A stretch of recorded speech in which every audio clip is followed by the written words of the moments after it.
Perhaps the best way to compare relational and more traditional, red Freudian, models of psychotherapy is by explaining the term one-person versus two-person psychology. This is an oversimplification, but in a one-person model the patient is seen as a separate subject who is self-contained and operating in their own world of object relations.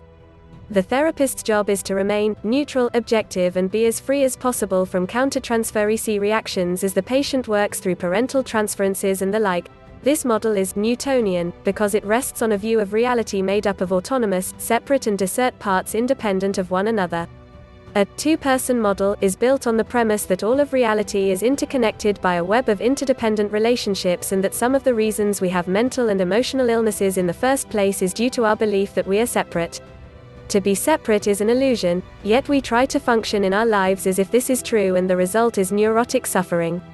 Okay. So what does this mean in terms of how psychotherapy is done?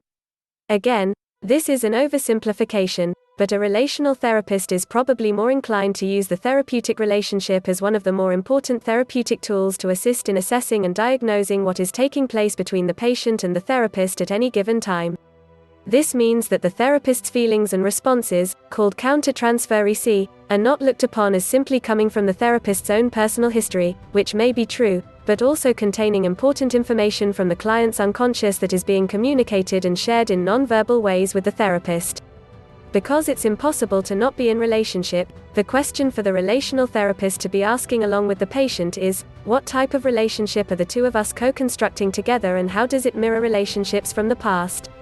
Not unlike a one-person model, the relational therapist is also interested in helping the patient gain insight into her patterns of thinking and feeling by understanding the root causes due to the traumas she has experienced in early childhood. A therapist who operates within a one-person model is less inclined to be as focused on the relational dynamics between the therapist and patient as much as trying to understand the internal dynamics of the patient who is sitting in front of him.